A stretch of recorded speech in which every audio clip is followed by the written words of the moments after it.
좋은 아침입니다. 성령께서 우리 안에 들어오신 것이 얼마나 놀라운 일인지 저희들이 더 아는 만큼 누릴 수 있습니다. 오순절 성령 강림에 대한 내용 오늘 또 이어서 보도록 하겠습니다. 사도행전 2장 22절에서 33절 말씀입니다. 22절 이스라엘 사람들아 이 말을 들으라. 너희도 아는 바와 같이 하나님께서 나사렛 예수로 큰 권능과 기사와 표적을 너희 가운데 베푸사 너희 앞에서 그를 증언하셨느니라.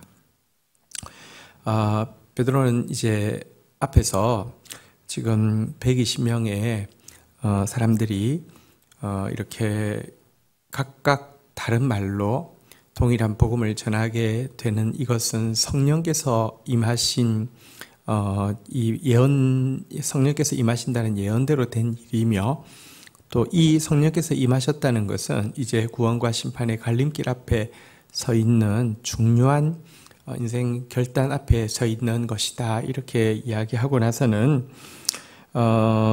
예수 그리스도에 대해서, 그분의 메시아 되심에 대해서 이야기합니다. 성령은 예수 그리스도의 이 사역을 우리 각각의 사람들 가운데서 온전케 하기 위해서 오신 영이시고요. 또 성령은 메시아께서 보내주시는 영이시기 때문에 성령을 이 땅에 임하게 하신 메시아에 대해서 이제 좀 소개를 하고 있습니다. 읽었던 22절에서 그는 먼저 이야기하는 것은 나사렛 예수께서 그가 행하신 큰 권능, 기사, 표적을 통하여서 그분이 성경에서 예언하고 있는 바로 그 메시아이심을 증명하였다라는 사실에 대해서 이야기하고 있습니다. 구약에는 메시아가 어떤 분이시며 어떤 일을 하실지에 대해서 자세히 예언되어 있는데요. 그 예언 중에 하나도 빠짐없이 예수 그리스도의 삶을 통하여서 성취가 되었죠. 또 특별히 그에게 따르는 권능과 기사와 표적, 유대인들은 메시아만 행할 수 있는 표적이 몇 가지 있다, 이렇게 이야기하고 이 표적들을 다 해야지 메시아다라고 이야기했는데요. 그들이 제시하는 바로 그 표적들 6가지, 7가지 이 표적들 예수 그리스도의 삶을 통해서 모두 드러났고 또 정확하게 성취되었습니다. 그래서 너희도 아는 바라라고 이야기하고 있는 것입니다. 자, 그런데 이 메시아 예수를 어떻게 하였습니까? 23절 그가 하나님께서 정하신 뜻과 미리 아신 대로 내준 바 되었거늘 너희가 법 없는 자들의 손을 빌려 못 박아 죽였으나. 자, 그런데 유대인들은요, 이 율법을 가지고 있지 않은 로마인의 손을 빌어서 그들이 그렇게 기다리고 있던 메시아를 못 박아 죽였다는 것입니다. 그런데 이것에 대해서 하나님은 여기 보니까 미리 정한 뜻이 있었고 미리 아신 바 된 상태에서 내어주었다라고 이야기하고 있는데요. 여기 그 하나님께서 예수 그리스도의 십자가를 미리 정하셨다는 것, 그리고 예수 그리스도께서 유대인들의 배척을 받아 로마인에 의해서 죽임 당하실 것을 미리 아셨다라고 되어 있는데, 이 부분에 대해서는 조금 우리가 한번 생각해 볼 필요가 있겠습니다. 어떤 아버지가 자기 자식을 죽이는 것을 미리 알고 피하지 않게 하겠습니까? 혹은 어떤 아버지가 자기 자식을, 사랑하는 자녀를 죽일 일을 계획하시겠습니까? 이것은 사실 적극적으로 하나님이 무언가 놀라운 일을 위해서 뜻하셨다, 이렇게 볼 바가 아닙니다. 여러분, 만약에 우리가 타락하지 않았다고 하면 하나님께서 당신의 사랑하시는 아들을 왜 여러분 이렇게 죽이실 것을 정하셔야 했고, 또 이와 같은 일에 대해서 이 완악한 인간들이 예수 그리스도를 죽이실 것을 아실 이유가 없지 않습니까? 인간이 범죄하고 죄로 말미암아 죄와 사망의 권세를 가진 사단이 다스리는 이 세계, 그리고 이 세계에서 해결책이 없는 이 가운데 자기의 아들을 주신 하나님, 그리고 그 아들을 내어주시면서까지 우리를 건지실 당신의 계획, 그리고 또 우리들이 당신의 아들까지 죽일 것을 아심에도 불구하고 참으시는 그 용납, 이 사랑에 대해서 이야기하는 것이지, 하나님께서 적극적으로 자기 아들을 죽이고 싶어 했다 할지, 혹은 하나님께서 적극적으로 이 악한 자들이 자기 아들을 죽일 것을 아심에도 불구하고 방관하였다 할지, 이런 차원이 아닌 것을 우리는 분명히 알아야 합니다. 그럴 만큼 우리를 더 사랑하셨다는 것이고요. 또 우리가 그렇게 할 만큼 악하고 범죄로 말미암아 변질되었다는 것입니다. 원래 하나님께서 뜻하셨다는 것이 아니라 우리의 타락으로 말미암아 그 방법 외에는 구원의 길이 없었음을 보여주고 있습니다. 자, 그러나 이 죽음으로 끝나지는 않았습니다. 24절, 하나님께서 그를 사망의 고통에서 풀어 살리셨으니 이는 그가 사망에 매여 있을 수 없음이니라. 예수 그리스도는 이렇게 해서 내어준 바 되었지만 하나님께서 그를 사망의 고통에서 풀어 살리셨다라고 이야기하고 있습니다. 부활에 대해서 선포하고 있는데요. 그러나 이는 이라고 하면서 그 이유는, 예수 그리스도께서 부활하신 것에 대해서 그 이유는 그가 사망에 매여 있을 수 없었음이라 이렇게 이야기하는데요. 이 말의 뉘앙스는 사망이 예수를 이렇게 억누르려고 있으려고 해도 그가 그 억누름에 매여 있을 수 없는 그 안에 그것을 깨트릴 수밖에 없는 생명력이 있었음을 이야기한다는 것입니다. 여러분, 십자가는요, 예수님께서 하나님으로서 죽으신 것입니다. 우리 하나님 외에는 죄 없는 존재가 없고요. 또 천사가 죄가 없지만 여러분, 천사의 값은 인간의 값보다 적습니다. 천사는 우리보다 범죄하지 않았기 때문에 더 성결한 존재일 수는 있지만 하나님께서 원래 계획상 우리를 섬기기 위해서 만들어 놓은 존재라고 하면 그들을 대신 이렇게 대가 지불하고 우리를 구원할 수가 없습니다. 우리의 가치가 더 높기 때문에.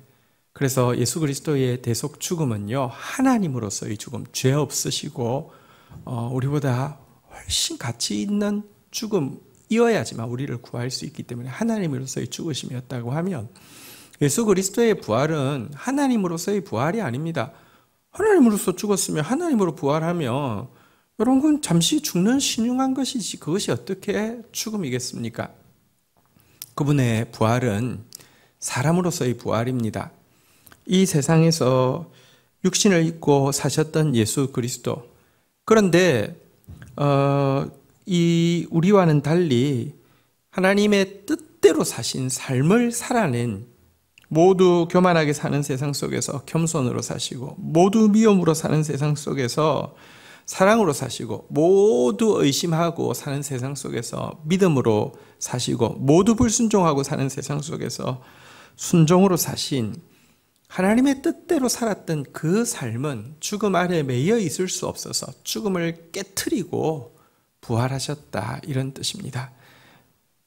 베드로는 지금 그분의 메시아 되심과 그분이 우리로 말미암아 받은 이 죄악된 세상에서 받은 순환과 그리고 그 죄와 사망의 권세를 깨트리신 부활의 능력에 대해서 지금 언급을 하였습니다. 자, 그러면서 예수 그리스도의 부활에 대해서 다윗의 예언을 인용하고 있습니다. 25절. 다윗이 그를 가리켜 이르되 내가 항상 내 앞에 계신 주를 배웠으며 나로 요동하지 않게 하기 위하여 그가 내 우편에 계시도다. 26절. 그러므로 내 마음이 기뻐하였고 내 혀도 즐거워하였으며 육체도 희망에 거하리니. 27절. 이는 내 영혼을 음부에 버리지 아니하시고 주의 거룩한 자로 썩음을 당하지 않게 하실 것이미로다. 28절. 주께서 생명의 길을 내게 보이셨으니 주 앞에서 내게 기쁨이 충만하게 하시리로다. 자, 여러분, 다윗이 지금 이제 쓴 시인데 여기서 지금 나라는 화자를 만약에 다윗이라고 한다고 하면 여러분 이 시는 어떤 부분들은 이렇게 현실이 되어지지가 않을 것입니다. 여기서 내가 다윗이 아니라 그리스도라고 지금 풀이하고 있습니다. 그래서 다윗이 지금 하나님의 영으로 충만한 상태에서 예수 그리스도의 부활에 대해서 지금 예언하고 있는 내용이라고 밝히고 있는 것입니다. 여기 보니까 내가 항상 내 앞에 계신 주를 배웠으며, 예수님은 항상 하나님의 얼굴을 배우고 있죠. 나로 요동하지 않게 하기 위하여 그가 내 우편에 계시도다. 예수님 옆에는 항상 하나님이 계셨죠. 그러므로 내 마음이 기뻐하였고 내 혀도 즐거워하였으며 내 육체도 희망에 거하리니 이는 내 영혼을 음부에 버리지 아니하시며 주의 거룩한 자로 썩음을 당치 않게 하실 것이미로다. 여러분, 예수님이 고백합니다. 내 영혼을 음부에 하나님께서 버려두지 않을 것이고 썩음을 당치 않게 하실 것이다 라고 하나님 앞에서 고백하고 있다는 것입니다. 주의 거룩한 자, 여기 나 주의 거룩한 자, 이것이 그래서 다윗일 수 없는 것입니다. 왜냐하면 다윗은 위대한 왕이었지만 그의 육신은 썩음을 당하였지 않습니까? 그러나 이것은 주의 거룩한 자가 예수 그리스도이시며 메시아이시며 또 썩음을 당치 않은 부활의 주이심을 보여주고 있습니다. 그래서 주께서 생명의 길을 보이셨으니, 부활을 의미하죠. 주 앞에서 내게 기쁨이 충만하게 하시리로다. 그리고 부활하신 주님 충만한 기쁨으로 승리하셨음을 다윗은 예언하고 있는 이 예언을 인용하고 있습니다. 그러면서 자 29절 한번 보십시오. 이 예언의 성취자이신 예수 그리스도의 부활 사건에 대해서 다시 한번 언급합니다.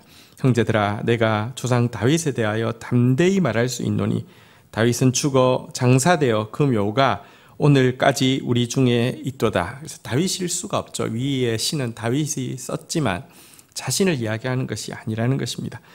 30절, 그는 선지자라 하나님이 미리 이미 맹세하사 그 자손 중에 한 사람을 그의 위에 앉게 하리라 하심을 알고, 31절, 미리 본고로 그리스도의 부활을 말하되 그가 음부에 버림이 되지 않고 그의 육신이 썩음을 당하지 아니하리로다 하더니, 32절, 이 예수를 하나님이 살리신지라 우리가 다 이 일의 증인이로다 라고 이야기하면서 성령 받은 이 사도들이 궁극적으로 전하는 분은 이 성령을 주시는 예수 그리스도, 우리의 메시아로 오시고 또 우리를 대신하여 죽으시고 또 하나님의 뜻대로 산 삶으로 말미암아 부활하셔서 우리에게 용서와 또 새로운 삶의 길을, 생명의 길을 열어주신 예수 그리스도 증언하게 하기 위해서 성령을 주셨다, 이렇게 선언하고 있는 것입니다. 자, 33절 마지막 절입니다. 하나님이 오른손으로 예수를 높이심에 그가 약속하신 성령을 아버지께 받아서 너희가 보고 듣는 이것을 부어 주셨느니라.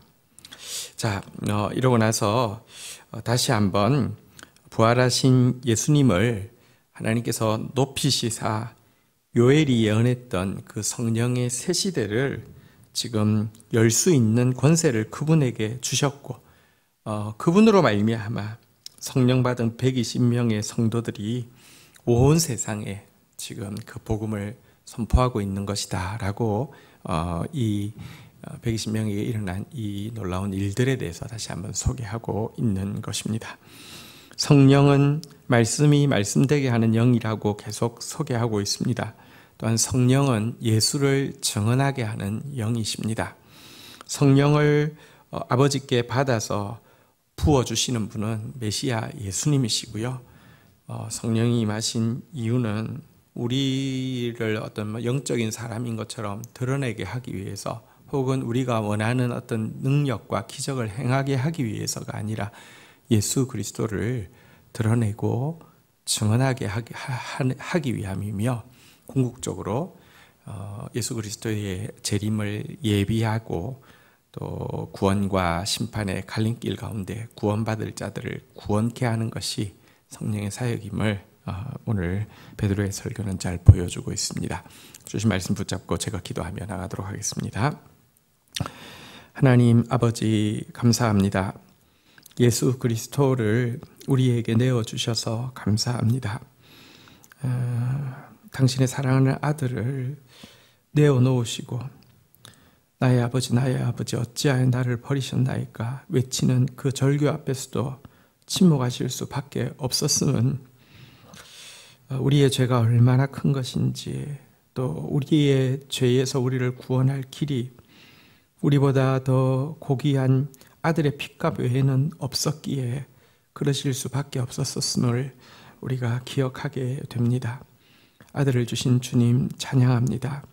메시아이신 주님 찬양합니다. 그리고 죽으실 뿐 아니라 하나님의 뜻대로 사신 삶으로 말미암아 부활하여서 이제 우리에게 성령을 부어주시는 예수 그리스도, 이제 우리에게 생명의 길을 보여주시는 예수 그리스도 우리 앞에 있음을 인하여서 감사합니다.